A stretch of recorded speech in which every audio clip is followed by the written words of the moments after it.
Hello dear butterflies, कैसे हो तुम लोग? आई होप अच्छे होंगे। तो सीधे आते हैं अपनी स्टोरी पे। प्रीवियस पार्ट में आपने देखा था आयशा और खुशबू की शादी बहुत ही धूमधाम से हो गई थी। इधर जो आयशा है वो एक बार देखती है खुशबू की तरफ। इधर जो खुशबू है वो देखती है आयशा की तरफ। इधर आयशा अपनी नज़र फेर लेती है। इधर जो आयशा है वो वहाँ से अपने जाने के लिए कदम बढ़ाती है, पर उसको एक खिंचाव महसूस होता है। वो पीछे पलट कर देखती है तो जो गठबंधन था वो आयशा को खुशबू से दूर जाने से रोक रहा था। इधर आयशा उस गठबंधन की गांठ की तरफ देखती है और फिर देखती है खुशबू की तरफ। इधर वो इतना देखकर वो आगे बढ़ती है और उस गठबंधन को खोलने ही वाली थी, तभी ईशानी उसका हाथ पकड़ लेती है और कहती है, इतनी जल्दी क्या आयशा, पहले बड़े पुरोहित का आशीर्वाद ले लो एक साथ, फिर ये गठबंधन खोल लेना। आयशा कहती है, इतना सब कुछ हो गया और भी कुछ कराना है? ईशानी थोड़ा पास जाते हुए फेस टू फेस और थोड़ा गुस्से में कहती है, जितना कहा गया है उतना करो। बड़े पुरोहित के सामने कोई तमाशा नहीं। चलो आशीर्वाद लो तो दोनों लोग लो चलकर, और इस मामले को यहीं ख़त्म करो। अब शादी हो गई है तुम दोनों लोगों की। जितना जल्दी हो इस बात को समझ जाओ उतना अच्छा है तुम्हारे लिए। इतना कहकर जो आयशा जो ईशानी होती है वो वहाँ से हट जाती है। इधर जो आयशा होती है वो देखती है खुशबू की तरफ। इधर वो जाने लगती है। जो खुशबू होती है वो भी आयशा के पीछे पीछे जाने लगती है। इधर आयशा जाती है बड़े पुरोहित के पास और ये दोनों लोग उनका झुककर आशीर्वाद लेते हैं। बड़े पुरोहित कहते हैं, सदा खुश रहो, तुम दोनों के बीच ये प्यार हमेशा बरकरार रहे। इतना कहकर वो इनके सर पे हाथ रखते हैं। जो आयशा होती है और खुशबू होते हैं वो अब उठते हैं और देखते हैं बड़े पुरोहित की तरफ। जब बड़े पुरोहित कहते हैं, वैसे आयशा, मुझे तुमसे एक ज़रूरी बात कहनी थी बेटा। आयशा कहती है, कैसी बात पुरोहित जी? पुरोहित जी कहते हैं, बेटा वो मैं सोच रहा था कि तुम मठ में सेवा करने के लिए कल हरिद्वार आ जाओ शाम तक। तो जो आयशा होती है उसके चेहरे पे स्माइल आती है और कहती है, जी पुरोहित जी, मैं कल आ जाऊंगी। पुरोहित जी कहते हैं, बेटा इसमें कम से कम 8-9 दिन का समय लगेगा। आयशा कहती है, आप चिंता न कीजिए, आप कहें तो मैं आज ही चल लूँ। पुरोहित जी कहते हैं, आज नहीं बेटा, आज तुम्हारा खास दिन है और कल तुम आ जाना खुशबू को साथ लेकर। इधर जैसे ही आयशा खुशबू का नाम सुनती है उसको एक झटका सा लगता है। वो सोच रही थी कि शायद उसे ही अकेला जाना पड़े, इससे वो खुशबू से दूर रह सकती थी। इधर जो पुरोहित जी वो देखते हैं खुशबू की तरफ और कहते हैं, बेटा कल तुम्हें आयशा के साथ ही आना है। तुम लोग जोड़े में सेवा करोगे मठ में कुछ दिन तक, और वहाँ एक अनाथ अंधी बच्ची भी है, काफ़ी ज़्यादा होशियार और बहुत प्यारी लड़की है। तुम लोगों को उससे मिलकर बहुत कुछ सीखने को मिलेगा, काफ़ी ज़्यादा ज्ञान है उसको। इधर जो खुशबू होती है अपने हाथ जोड़ती है और कहती है, जी पुरोहित जी, हम लोग ज़रूर आएंगे। इतना कहकर वो देखती है आयशा की तरफ। आयशा कहती है, पुरोहित जी वो मैं भूल गई कि मुझे अब ऑफिस भी जाना होता है। पुरोहित जी कहते हैं, मैं गायत्री कुछ बेटा गलत कह रहा हूँ, अगर ऑफिस का काम है तो मठ में सेवा रहने देते हैं, कोई और कर लेगा। गायत्री कहती, नहीं पुरोहित जी, हम और नंदिनी ऑफिस संभाल लेंगे ईशानी के एब्सेंस में। वो मुझे याद है कि ईशानी बैंगलोर जा रही, पर बेटा आयशा तुम्हें कोई चिंता करने की ज़रूरत नहीं है, मैं और नंदिनी संभाल लेंगे, और अब तो लारा भी है। इधर जो आयशा होती है वो देखती है दादी की तरफ और कहती है, फिर भी दादी मैं। इधर नंदिनी कहती है, बेटा चली जाओ ना, बड़े पुरोहित कह रहे हैं। बड़े पुरोहित आप चिंता मत कीजिए, ये दोनों कल शाम तक हरिद्वार आ जाएंगे साथ में। बड़े पुरोहित कहते हैं, ठीक है बेटा, वैसे भी हमें आवश्यक कार्य हेतु अभी हरिद्वार के लिए प्रस्थान करना होगा। दादी कहती हैं, पर पन पुरोहित जी कुछ खा तो लीजिए। पुरोहित जी कहते हैं, नहीं बेटा, हम इस नए जोड़े को आशीर्वाद देने आए थे। बस हमारा काम समाप्त हुआ और हम यहाँ से जा रहे हैं। तो जो पुरोहित जी होते हैं, वो वहाँ से अपने साधु संतों के साथ जो उनके साथ आए थे, वो अपनी कार में बैठकर चले जाते हैं। उन्हें कुछ फैमिली मेंबर्स बाहर तक छोड़ने भी गए थे। इधर जो ईवा थी, वो अपने रूम में सीधे चली गई थी। इधर जो चिंकी है, वो तो घर के लैंडलाइन से आर्यन का नंबर डायरी में से निकाल कर वो आर्यन को कॉल करके बात कर रही थी। वो कहती है, मैं तुम्हारा कितनी देर से इंतज़ार कर रही थी। मैं हर बार ना दरवाजे पे देख रही थी कि तुम आओगे। आर्यन कहता है, तुम मेरा वेट कर रही थी? चिंकी कहती, बहुत ज़्यादा कर रही थी। मुझे लगा कि तुम आओगे, पर फिर मुझे पता चला कि ईशानी जीजू ने तो इनविटेशन ही नहीं दिया है। चलो कोई ना। वैसे और क्या चल रहा है तुम्हारी लाइफ में? स्कूल जाते हो तुम? आर्यन कहता है, हाँ वैसे स्कूल जाता हूँ, पर एक बात कहूँ चिंकी? चिंकी कहती है, हाँ बोलो, मैं तुम्हें सुन रही हूँ। इधर जो आर्यन होता है वो कहता है, अगर मेरी कोई छोटी बहन होती ना, तो बिल्कुल तुम्हारे जैसी होती। इधर जो चिंकी है, उसके हाथ से वो फ़ोन गिर जाता है और उसका मुंह खुला का खुला रह जाता है। आंखें बड़ी बड़ी और उसके पिंक लिप्स। जैसे उसका मुंह खुला था, इतना प्यारा लग रहा था उसका फेस, पर ऐसा लग रहा था कि चिंकी पे बिजली गिर गई हो। इधर जो टेबल से जो फ़ोन लटक रहा था रिंग वायर से, उसमें से आर्यन की आवाज़ आ रही थी। आर्यन कह रहा था, सुनो चिंकी, आवाज़ आ रही है मेरी? Hello, hello. इतना कहकर उसमें से डिस्कनेक्ट की वॉइस आती है। इधर जो चिंकी है, वो उस छोटी सी चेयर पे से उठती है और अपना मुंह फैलाए ही अपने कमरे की तरफ चली जाती है। और वो सीधे अपने बेड पर बैठकर पिलो से अपना सर ढकती है और बस रोने लगती है। वो बस रोए जा रही थी। दूसरी तरफ जो लारा और रंगत और बुआ जी होते हैं, वो एक तीनों लोग एक पास खड़े हुए थे। इधर लारा कहती है, अंगद हम आ जाने का टाइम हो गया। वैसे एक बात कहूँ? अंगद कहता है, कुछ ऐसा वैसा मत बोल लेना लारा। लारा कहती है, अरे ऐसा वैसा नहीं बोल रही।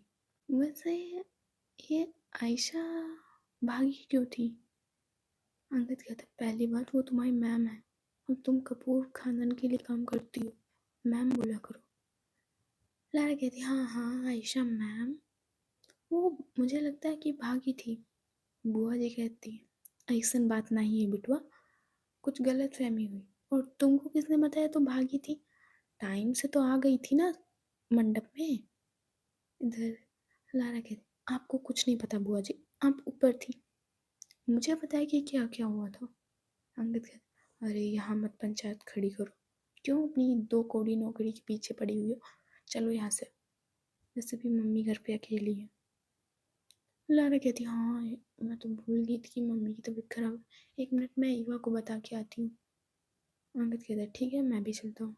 इतना कि कुछ जो लारा अंगद जाने लगते हैं, इधर जो बुआ जी होती है वो वहीं बैठ जाती है। इधर लारा और अंगद जाते हैं, वो ईवा को ढूंढ रहे थे। इधर लारा कहती, कहाँ होगी ये? अंगद कहते, अपने रूम में होगी शायद। इतना कहकर ये दोनों लोग जाने लगते हैं ईवा के रूम की तरफ। इधर जो ईवा थी वो बेड पे बैठी हुई थी। वो सोच रही थी कि गलती तो उसने की है ईशानी के खिलाफ जाकर, उसे सॉरी कहना था, पर वो ईशानी के गुस्से से काफ़ी ज़्यादा वाकिफ थी। इधर जो ईवा है वो उसी बात को सोच रही थी। इधर जो लारा है वो डोर पे नॉक करती है और कहती है, हेलो मैडम। बट ईवा नहीं सुनती है। इधर जो लारा है वो अगेन नॉक करती है और कहती है, hello miss Kapoor, Mrs Kapoor. तो जो ईवा है वो ध्यान देती है अब दरवाज़े की तरफ और कहती है, लारा तुम आ जाओ, अंदर आ जाओ। तो जो लारा और अंगद होते हैं वो अंदर आते हैं इधर। लारा कहती है, वो मैं और अंगद जा रहे हैं, मैंने सोचा तुम लोगों को बता दूँ कि मैं जा रही हूँ। इधर ईवा कहती है, हाँ ठीक है। वैसे इधर लारा कहती है, वैसे मुझे पूछना तो नहीं चाहिए, पर तुम और आयशा कार में बैठकर उस शॉर्टकट पे, मतलब क्या आयशा की शादी मर्जी से नहीं हुई उसकी? इधर जो ईवा होती है वो घूर कर देखती है लारा को और कहती है, क्या मतलब है तुम्हारा? लारा कहती है, वो एक्चुअली मैंने ही तुम्हें देखा था आयशा के साथ जाते हुए, और जब तुम शॉर्टकट पे टर्न नहीं हुई थी कार लेकर। लारा इतना कहकर बैठ जाती है ईवा के पास। ईवा उसको घूर घूर के देख रही थी और कहती है, तुमने मुझे देखा था आयशा के साथ? लारा कहती, हाँ मैंने ही तो ईशानी को बताया था कि तुम लोग गए हो शॉर्टकट की तरफ, मुझे लगा कुछ काम होगा या ऐसे ही, तो मैंने कह दिया। जो ईवा है वो गुस्से से, बहुत ज़्यादा गुस्से से देखती है और कहती, तो ये सब तुम्हारा किया धरा है? लारा कहती है, क्या किया धरा मेरा? देखो ईवा, मुझे जाना है घर। इतना कि जो लारा होती है वो उठने लगती है, बट ईवा उसका हाथ पकड़ लेती है धीरे से और कहती, तुमने बताया ये सब? लारा कहती है, मतलब मुझे कुछ बात तो समझ में नहीं आ रही थी, क्या सच में आयशा जी भागी थी? इधर जो ईवा होती है अपना धीरे से सिर हिलाती है और कहती है, आयशा जी की मर्जी से शादी नहीं हो रही थी, इसीलिए मैंने और आयशा जी के साथ भागने का प्लान किया था, उनको भगाने का प्लान किया था। इधर जो लौरा है वो अपने मुंह पे हाथ रख लेती है और कहती है, जिंदा हो ना तुम? ईशानी मैम से इतनी मार खा के भी तुम्हारे अंदर इतनी हिम्मत आई कहाँ से? वैसे दांत तो देनी पड़ेगी, और हर बार की तरह तुम्हारे काम में आग लगाने का वो क्रेडिट मुझे ही जाएगा। इतना कि वो जो लारा होती है मुस्कुराती है और वहाँ से उठकर जाने लगती है। इधर ईवा कहती है, सब तुम्हारा किया धरा होता है लारा, हर बार। लारा पीछे मुड़कर कहती है, मैं हूँ जिम्मेदार इसकी, अच्छा कल ऑफिस में मिलते हैं। इतना कहकर जो लारा होती है वो वहाँ से चली जाती है अंगद के साथ। मतलब बुआ जी भी लारा और अंगद के साथ अपने घर चले जाते हैं। इधर नीचे जो आयशा है वो अपने कमरे की तरफ जाने वाली थी, तभी नंदिनी कहती है, कहाँ जा रही हो बेटा आयशा? आयशा कहती है, रूम में जा रही हूँ। इधर नंदिनी कहती है, हाँ रात तो होने वाली है, रिश्तेदार भी चले गए हैं, पर अभी तुम रूम में नहीं जा सकती। आयशा कहती है, वो मेरा रूम है मम्मी, तो मेरी मर्जी जब हो मैं जाऊंगी आऊंगी, उस रूम पे किसी का हक नहीं है। दादी कहती है, पहले नहीं था पर अब है आयशा, खुशबू तुम्हारी पत्नी है और जितना हक तुम्हारा है उस रूम पे, अब उतना ही हक खुशबू का होगा। और तुम कहीं नहीं जा रही अभी, तुम हमारे साथ यहीं बैठोगी और बाकी की रस्में करेंगे। इधर जो आयशा होती है वो अपने हाथ दिखा देती है और कहती है, प्लीज़ दादी, अब मुझसे नहीं होगा ये सब। आपने शादी कही, मैंने शादी कर ली, जो कुछ कहा है आपने, हल्दी मेहंदी सब किया है मैंने, अब नहीं, और भी रस्में मुझसे नहीं होगी। इधर दादी कहती, ठीक है, आगे की रस्मों को मैं नहीं कह रही, पर तुम और खुशबू यहाँ इस सोफे पर बैठो आकर। इधर दादी कहती है, बेटा ईशानी तुम्हारी फ़्लाइट का टाइम होने वाला है, तुम बैंगलोर के लिए निकलो, और बिजनेस की चिंता करने की ज़रूरत नहीं है, मैं और नन्ही तुम्हारे एब्सेंस में संभाल लेंगे। न ईशानी कहती है, हाँ मुझे दादी आप दोनों पर भरोसा है कि आप मेरी एब्सेंस में बिजनेस को काफ़ी अच्छे से संभालोगे। इतना कहकर जो ईशानी होती है वो अपने रूम की तरफ चली जाती है। इधर जो खुशबू और आयशा होते हैं वो काउच पर ही बैठे होते हैं। इनके सामने नंदिनी, श्वेता और दादी बैठे हुए थे। दूर खड़े प्रताप और इधर शौर्य वो देख रहे थे नज़ारा। शौर्य कहता है, पापा मुझे कुछ गड़बड़ लग रही है। प्रताप कहता है, गड़बड़ नहीं बेटा, यहाँ तो गड़बड़ बहुत सारी चल रही है, पूरी दाल ही काली है यहाँ। इधर शौर्य कहता है, पापा पता लगाना पड़ेगा। मुझे लगता है कि आयशा दीदी गायब हुई थी कुछ टाइम के लिए। प्रताप कहता है, मुझे लगता है कि आयशा की मर्जी ही नहीं है इस शादी में। शौर्य कहता है, तो ये तो बहुत अच्छा मौका है पापा, हम आयशा दीदी को ईशानी दीदी के खिलाफ कर सकते हैं। प्रताप कहता है, पागल हो क्या, कितनी भी फूट डाल लो इन बहनों में, तुम सगे भाई ज़रूर हो आयशा के, पर तुमसे ज़्यादा वो ईशानी की तरफ कटती है। ईशानी कुछ भी कर ले पर आयशा उसके खिलाफ कभी नहीं जाएगी। तो आयशा पे अपना टाइम बर्बाद मत करो। ये ध्यान दो कि इलेक्शन आने वाले हैं और यहाँ से चलो, और बाद में हम देख लेंगे उस ज़मीन का क्या करना है। बस्ती वालों को सारों को उजाड़ दो, उठवा लो कुछ लोगों को, मार दो कुछ लोगों को, खुद डर का माहौल बन जाएगा, वो ज़मीन अपने आप आ जाएगी। जो ना दे उनके साथ क्या करना है घर जाके बताऊंगा। फिलहाल अपनी मम्मी को थोड़ा बॉटल में उतारो कि उसके पास वाली ज़मीन तुम्हारी मम्मी के और थोड़ी सी आयशा के नाम पे भी है, तो अपनी मम्मी को बॉटल में उतार लोगे ना तो सारी ज़मीन आ जाएगी तुम्हारे हिस्से में। अगर वहीं नहीं फैक्ट्री मिली तो कहीं और बना लेंगे। इधर सौर्य कहता है, जी पापा। इतना कर जो सौर्य होता है वो जाता है अपनी मम्मी के पास और उनके पैरों को छूता है। इधर नंदिनी और दादी और श्वेता, इधर आयशा और खुशबू को भी विश्वास नहीं होता है कि शौर्य ने अपनी मम्मी के पैर छुए। इधर सौर्य कहता है, मम्मी मैं जा रहा हूँ, अगर आयशा दीदी की अब शादी तो हो गई है, तो अगर आपका मन हो तो कभी इस बेटे को भी याद कर लीजिएगा, मैं भी आपको बहुत ज़्यादा मिस करता हूँ। इतना कहकर वो अपने हाथ जोड़ता है अपनी सिर्फ मम्मी के सामने। वो ना दादी से बोलता है ना श्वेता से। इतना कहकर वो वहाँ से अपने पापा के साथ चला जाता है। इधर नंदिनी कहती, देखा मम्मी जी, मेरा बेटा अब सुधरने लगा है। इधर दादी कहती है, मुझे नहीं लगता, मैंने अपने बुढ़ापे में ऐसे ही अपने धूप में बाल नहीं सफ़ेद किए हैं, काफ़ी ज़्यादा अनुभव है मुझे इस बात का, और ये तुम्हारा लड़का ढोंग कर रहा है। फिलहाल मुझे यहाँ पे कुछ बोलना नहीं है, मैं जा रही हूँ। और बेटा खुशबू और आयशा, अभी तुम लोग नहीं जा सकते कमरे में। नबी को जो दादी होती है वो चली जाती है वहाँ से। इधर जो कुछ समय पहले जो ईशानी होती है वो अपने कमरे की तरफ जा रही थी, फिर वो देखती है दरवाजे की तरफ तो ईवा चिंकी के रूम की तरफ जा रही थी।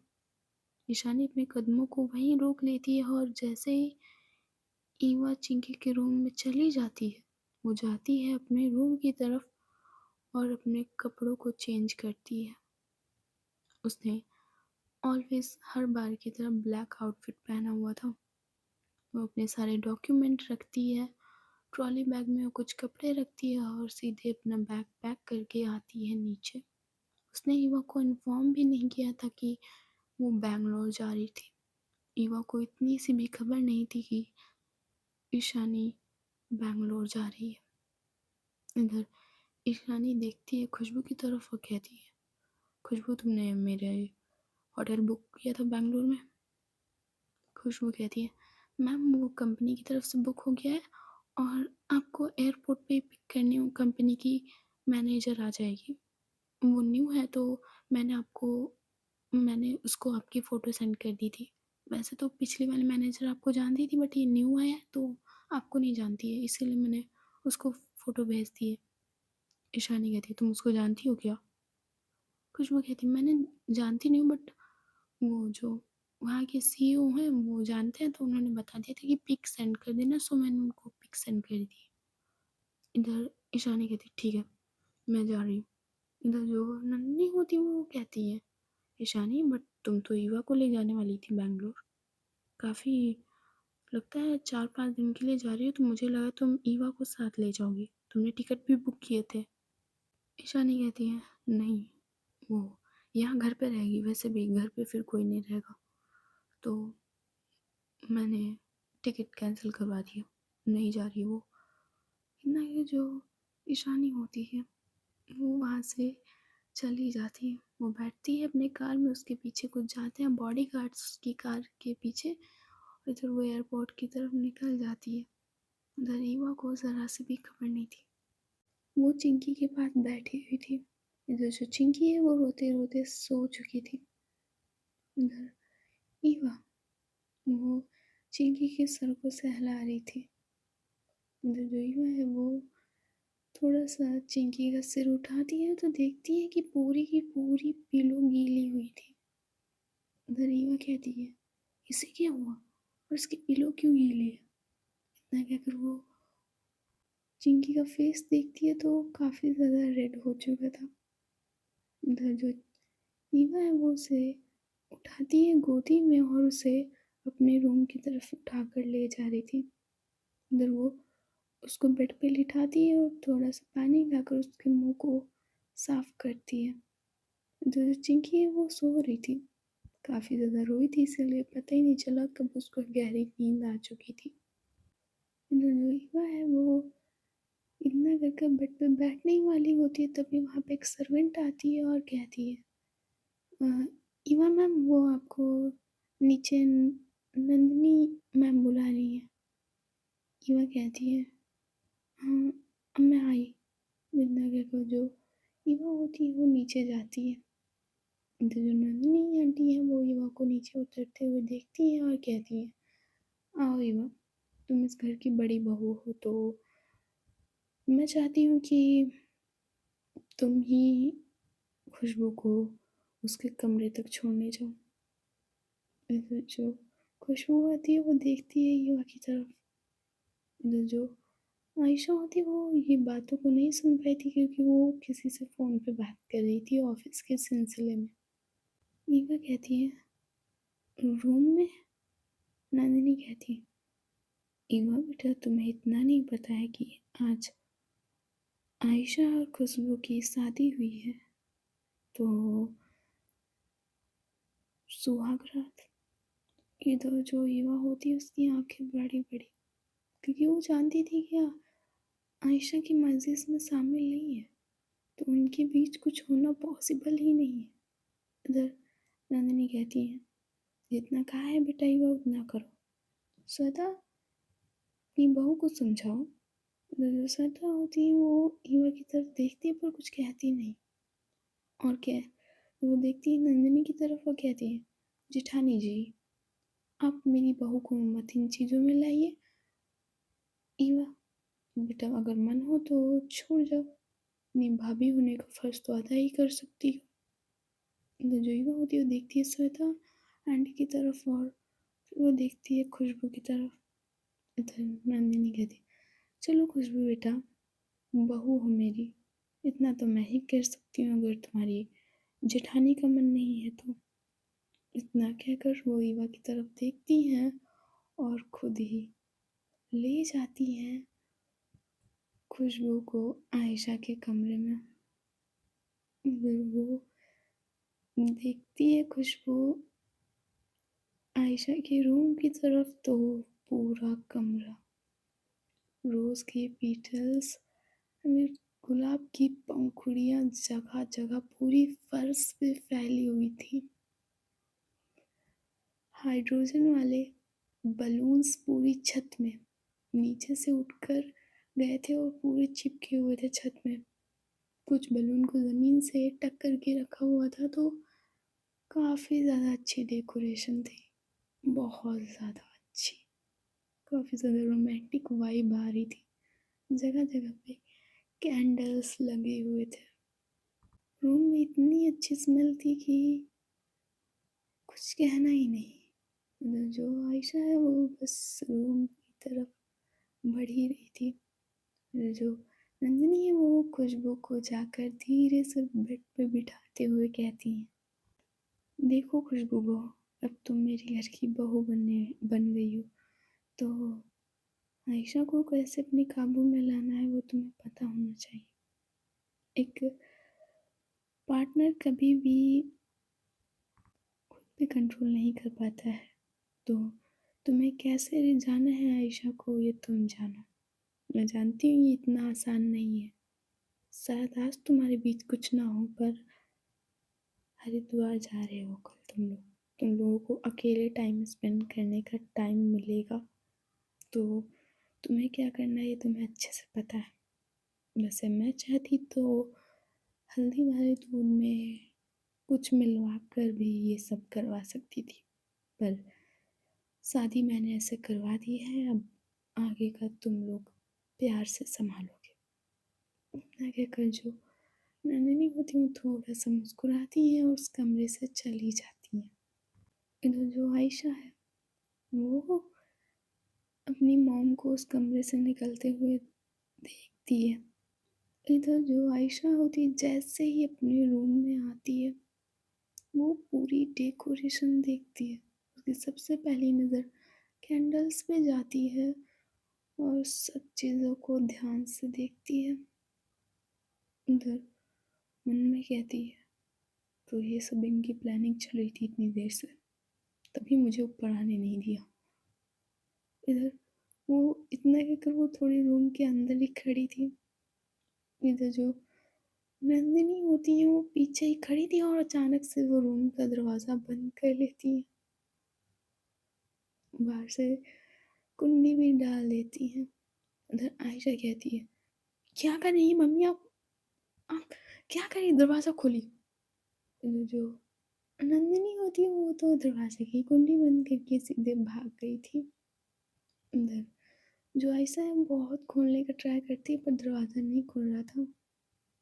इधर जो खुशबू है वो कहती है, आप चिंता मत कीजिए आयशा मैम, हमारे बीच ऐसा कुछ नहीं है। मैंने शादी तो कर ली क्योंकि दादी और ईशानी मैम की काफ़ी एहसान है मुझ पे, मैं उनको ना नहीं कह सकती। अगर वो जान देने को भी कहे ना तो मैं दे दूँगी हँसते हँसते। आप चिंता मत कीजिए, जब तक आपकी मर्ज़ी नहीं होगी मैं आपके पास कभी नहीं आऊँगी, और ना ही मुझे किसी चीज़ की आपसे उम्मीद है। इधर आयशा कहती है, इतनी भोली बनने की ज़रूरत नहीं है तुम्हें। मैंने तुम्हें कितनी बार समझाया था कि मैं तुम्हें वो सब नहीं दे सकती। मतलब तुम्हारा मॉम डैड नहीं है कोई भी, इसीलिए मैं सोचती थी कि तुम्हें वो सारी खुशियाँ मिले जो तुम डिज़र्व करती हो,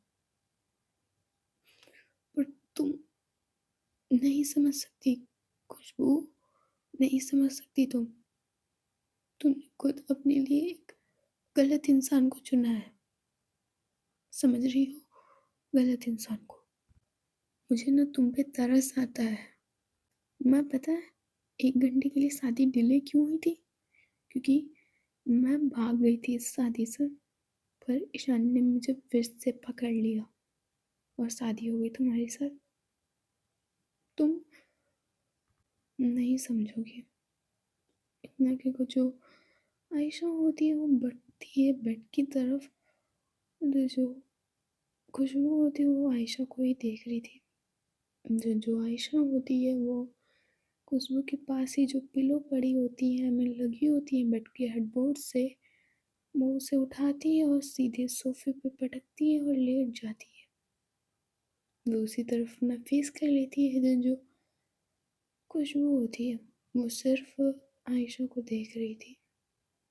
जो खुशबू होती है वो अपने बेड से धीरे से उठती है अपने लहंगे को संभालते हुए, और वो आती है मिरर के सामने और बैठती है स्टूल पे।